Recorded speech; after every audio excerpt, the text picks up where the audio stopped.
नमस्कार दोस्तों, इस क्लास में आपका स्वागत है। आज का हमारा टॉपिक है अंतःस्रावी तंत्र।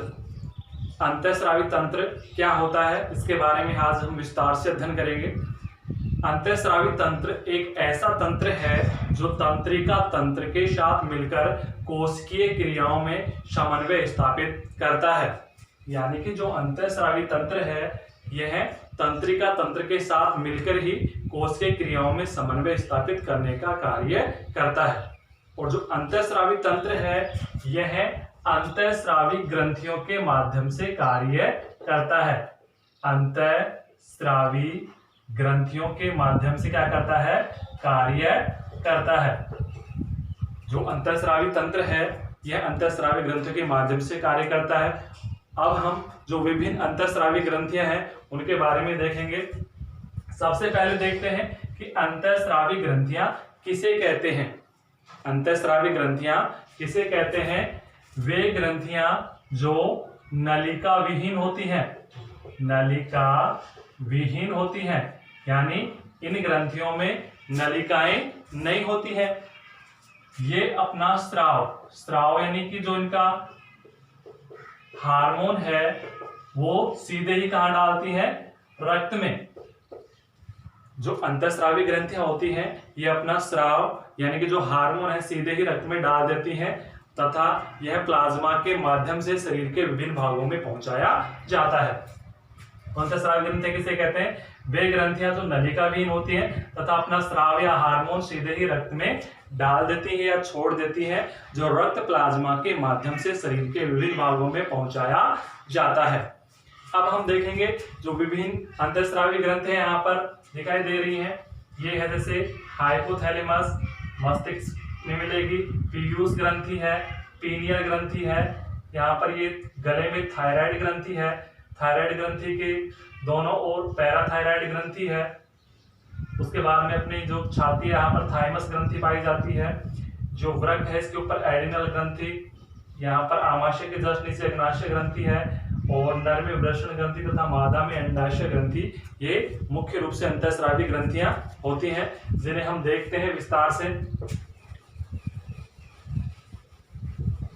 पहली है हाइपोथैलेमस ग्रंथि।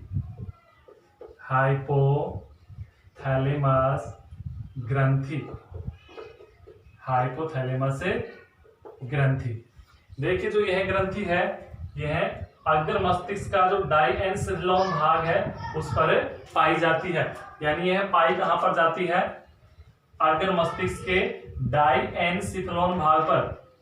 डाइएन्सिफिलोन, अग्र मस्तिष्क के डाइएन्सिफिलोन भाग पर पाई जाती है। जो हाइपोथैलेमस ग्रंथि है यह अग्र मस्तिष्क के डाइएन्सिफिलोन भाग पर पाई जाती है। और जो यह ग्रंथि है यह दो प्रकार के हार्मोन स्रावित करती है। एक मोचक हार्मोन, और दूसरा निरोधी हार्मोन। जो हाइपोथैलेमस ग्रंथि है यह दो प्रकार के हार्मोन स्रावित करती है, मोचक हार्मोन और निरोधी हार्मोन। जो मोचक हार्मोन होते हैं यह पीयूष ग्रंथि का जो स्राव है, पीयूष ग्रंथि का जो स्राव है उसको पीयूष ग्रंथि से निकालने के लिए प्रेरित करते हैं तथा निरोधी हार्मोन है ये पीयूष ग्रंथि के स्राव को रोकने का कार्य करते हैं। जो हाइपोथैलेमस ग्रंथि है यह दो प्रकार के हार्मोन छोड़ती है। एक तो मोचक हार्मोन तो पीयूष ग्रंथि से जो छोड़े जाने वाले जो स्राव है उनको प्रेरित करती है कि ये पीयूष ग्रंथि से पदार्थ छोड़े जाए, तथा जो निरोधी हार्मोन होते हैं उन स्रावों को रोकने का कार्य करते हैं। अब जो हाइपोथैलेमस है इसे हम कहते हैं मास्टर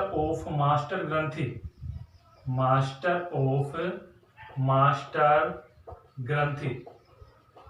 हाइपोथैलेमस को मास्टर ग्रंथि भी कहा जाता है क्योंकि यह पीयूष ग्रंथि के ऊपर नियंत्रण करता है। और जो पीयूष ग्रंथि है इसको कहते हैं मास्टर ग्रंथि क्योंकि यह अन्य अंतःस्रावी ग्रंथियों पर नियंत्रण करती है। तो ये था हाइपोथैलेमस। उसके बाद में हम लेते हैं नंबर 2 पे पीयूष ग्रंथि। नंबर 2 पे आ जाती है पीयूष ग्रंथि। पीयूष ग्रंथि। देखिए जो पीयूष ग्रंथि है, ये पीयूष ग्रंथि कहां पाई जाती है? पीयूष ग्रंथि कहां पाई जाती है? मस्तिष्क के निचले भाग में, मस्तिष्क के निचले भाग में पाई जाती है। निचले भाग में पाई जाती है पीयूष ग्रंथि, मस्तिष्क के निचले भाग में पाई जाती है। इसका आकार होता है मटर के दाने के बराबर, मटर के दाने के बराबर। पीयूष ग्रंथि का आकार मटर के दाने के बराबर होता है। उसके बाद में पीयूष ग्रंथि है, यह 2 भागों में बटी होती है। एक भाग को कहते हैं हम adeno hypophysis, adeno hypophysis, adeno hypophysis. और एक भाग को कहा जाता है न्यूरो हाइपोफाइसिस, न्यूरो हाइपोफाइसिस। जो पीयूष ग्रंथि है इसके 2 भाग होते हैं, एक भाग को कहा जाता है एडिनो हाइपोफाइसिस और एक भाग को कहा जाता है न्यूरो हाइपोफाइसिस। ये एक बार एग्जाम में पूछा जा चुका है कि जो पीयूष ग्रंथि है उसके कौन कौन से 2 भाग होते हैं, एक भाग एडिनो हाइपोफाइसिस, दूसरा भाग न्यूरो हाइपोफाइसिस, या हम इसे अग्र पीयूष भी कहते हैं। इस भाग को कहा जाता है अग्र पीयूष और इस भाग को कहा जाता है पश्च पीयूष, पश्च पीयूष। इस प्रकार इसके 2 भाग होते हैं। जो पीयूष ग्रंथि है यह शरीर की सभी ग्रंथियों पर नियंत्रण करती है, हाइपोथैलेमस को छोड़कर शरीर की सभी ग्रंथियों पर नियंत्रण करती है। इस कारण से मास्टर ग्रंथि भी कहा जाता है, मास्टर ग्रंथि कहा जाता है। इस ग्रंथि से हार्मोन कौन कौन से स्रावित होते हैं? एक तो है जैसे somatotropin, somatotropin, somatotropin, prolactin, prolactin, vasopressin, somatotropin, prolactin, vasopressin,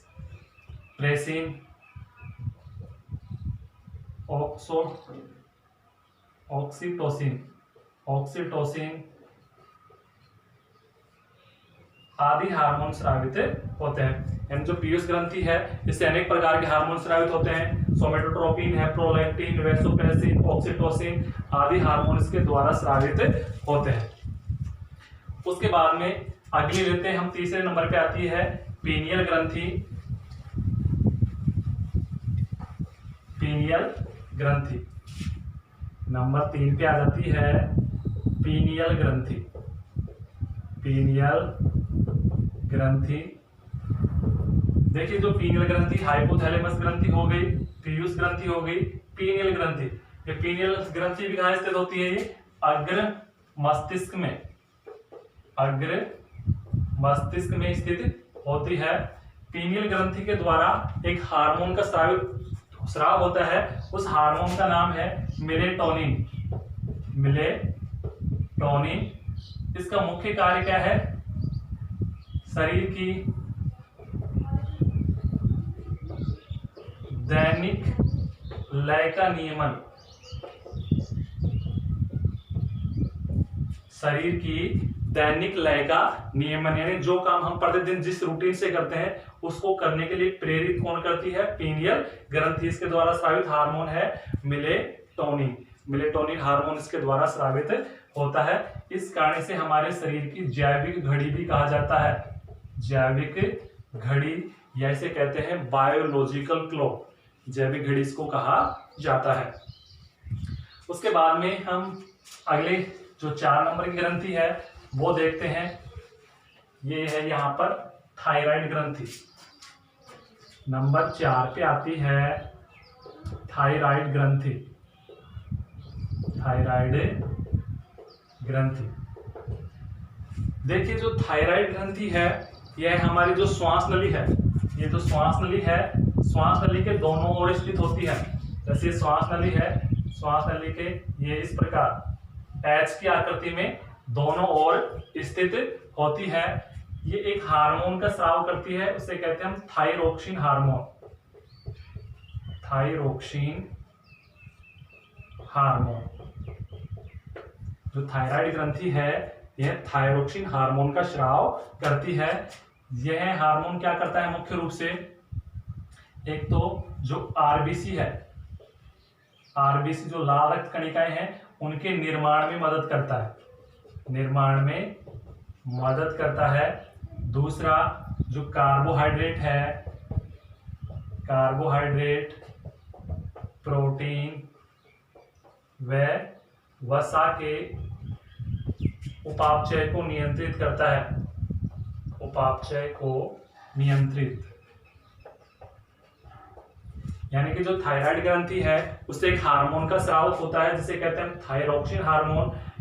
इस थायरोक्सिन हार्मोन का मुख्य काम क्या है, यह आरबीसी के निर्माण में मदद करता है, साथ ही कार्बोहाइड्रेट, प्रोटीन व वसा के उपापचय को नियंत्रित करता है।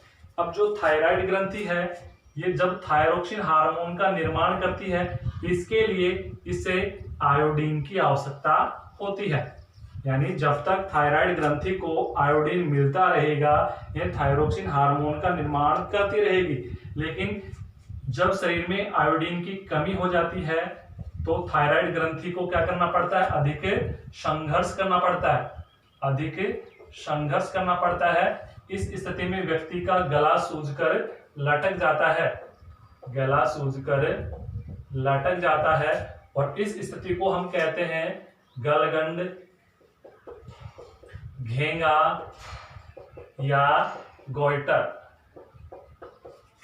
यानी जो थायराइड ग्रंथि है वो थायरोक्सिन हार्मोन का निर्माण कब करेगी, जब उसको आयोडीन की मात्रा मिलती रहेगी। जब शरीर में आयोडीन की कमी हो जाएगी तो इस ग्रंथि को अधिक संघर्ष करना पड़ेगा, जिससे व्यक्ति का गला सूजकर लटक जाता है। इस स्थिति को कहते हैं हम गलगंड, घेंगा या गोइटर रोग कहते हैं। तो थायराइड ग्रंथि है, इसमें आयोडीन की कमी से कौन सा रोग हो जाता है, गलगंड, घेंगा या गोइटर रोग हो जाता है।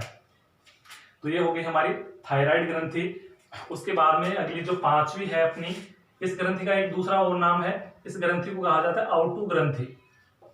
आउटू ग्रंथि भी इसको कहा जाता है, थायराइड ग्रंथि को आउटू ग्रंथि भी कहा जाता है। ये हो गई अपनी 4 ग्रंथियां। पांचवी आती है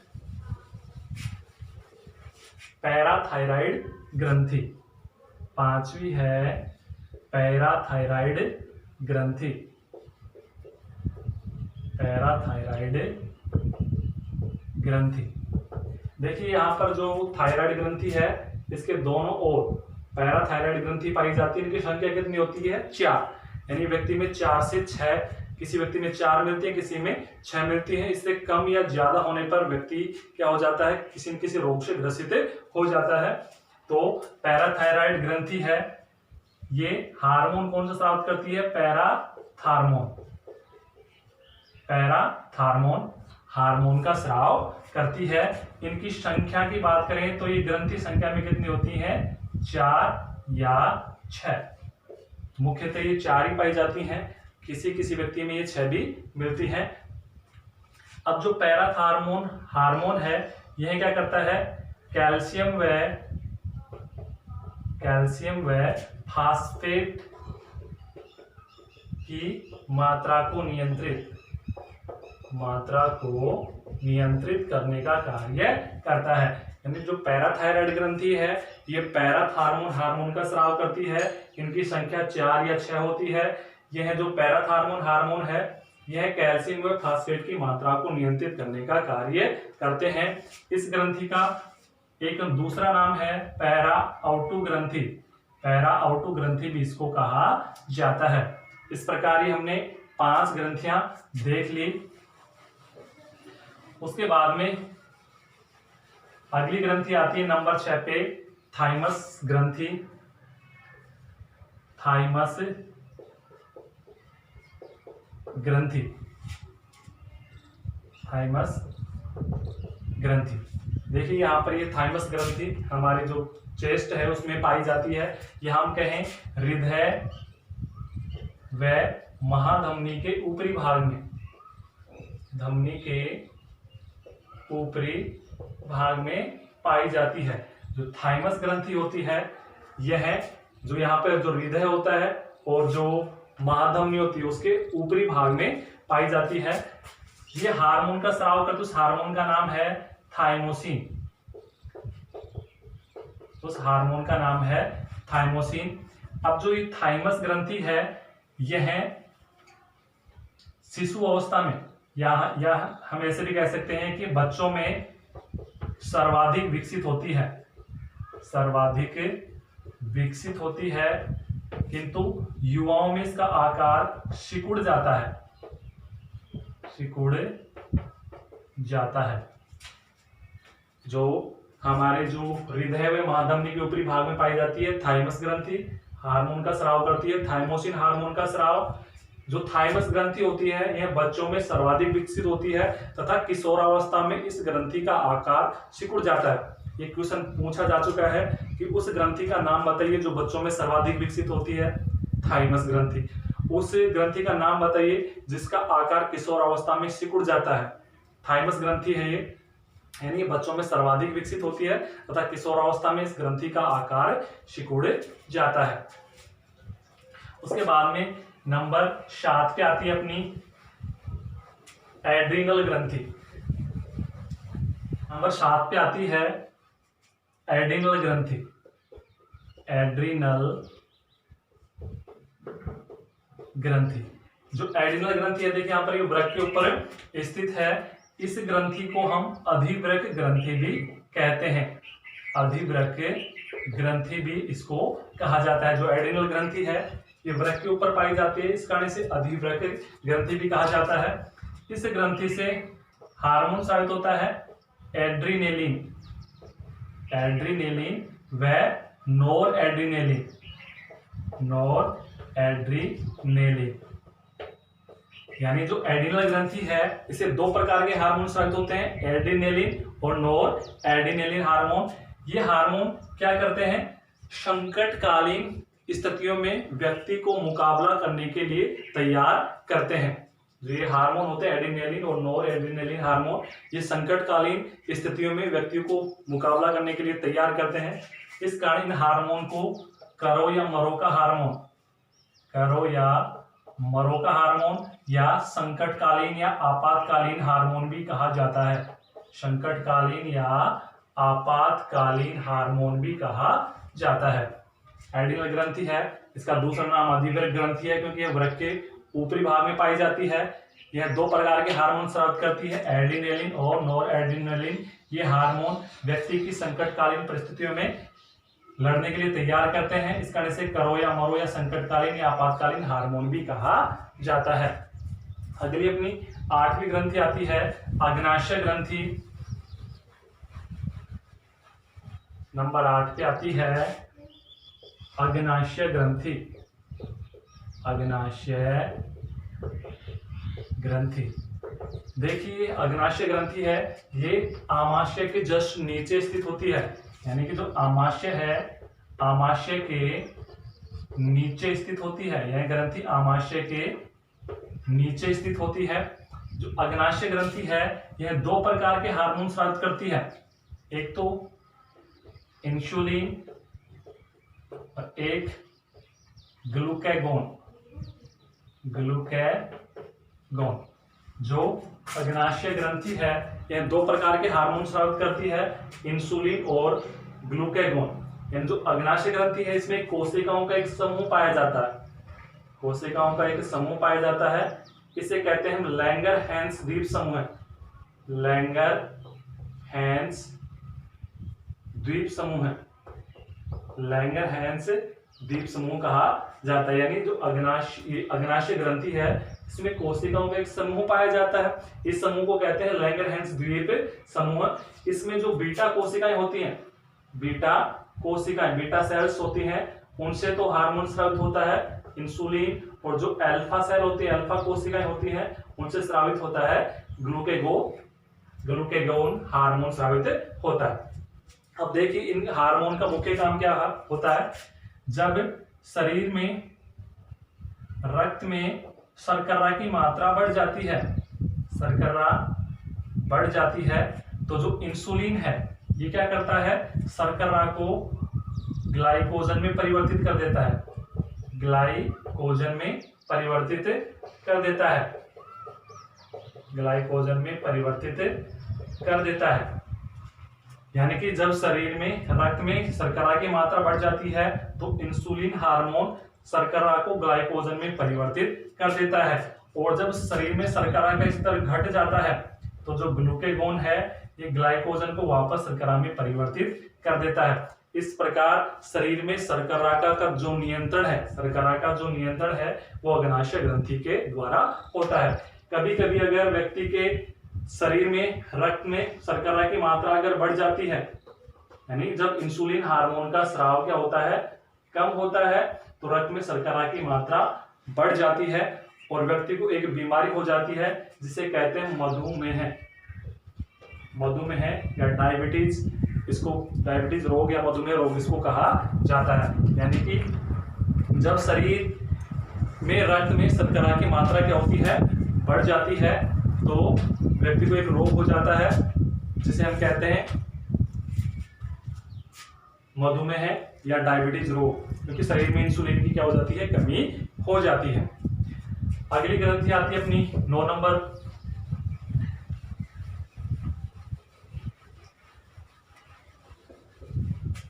वृषण ग्रंथि। नंबर 9 पे आती है वृषण। ये देखो नर में पाई जाती है, नर में पाई जाती है, नर में। अब देखो जो वृषण ग्रंथि है ये हार्मोन का स्राव करती है, टेस्टोस्टेरोन, टेस्टोस्टेरोन हार्मोन का स्राव करती है जो शुक्राणुओं के निर्माण में मदद करता है, शुक्राणुओं के निर्माण में मदद करता है तथा नर में जो द्वितीयक लैंगिक लक्षण है उनके लिए जिम्मेदार होता है। नर में जो ग्रंथि पाई जाती है उसे कहते हैं वृषण, और वृषण से एक हार्मोन स्रावित होता है टेस्टोस्टेरोन जो शुक्राणुओं के निर्माण में मदद करता है, साथ ही नर में जो लैंगिक द्वितीय लक्षण है उनके लिए भी जिम्मेदार होता है। और 10वीं ग्रंथि है अंडाशय। अंडाशय, जो अंडाशय ग्रंथि है ये मादा में पाई जाती है, और अंडाशय ग्रंथि है इससे किसका निर्माण होता है, अंडाणुओं का निर्माण, अंडाणुओं का निर्माण होता है। जो अंडाशय ग्रंथि है इसके द्वारा अंडाणुओं का निर्माण होता है, साथ ही मादा में जो द्वितीयक लैंगिक लक्षण है उनके लिए जिम्मेदार होता है, साथ ही यह मासिक धर्म का नियमन करना आदि क्रियाओं को भी क्या करता है, नियंत्रित करने का कार्य करता है। इस प्रकार ये मानव शरीर में विभिन्न अंतःस्रावी ग्रंथियां हैं, इनको हमने विस्तार से देख लिया है। जो हमारा जो दूसरा चैप्टर था, जो सेकंड चैप्टर था मानव तंत्र, मानव तंत्र, वो बिल्कुल क्या हो चुका है, आज कंप्लीट हो चुका है। इस पार्ट को हमने विस्तार से देख लिया है। अगली कक्षा में हम फिर एक नए चैप्टर के साथ मिलते हैं। तब तक के लिए धन्यवाद। जय हिंद, जय भारत।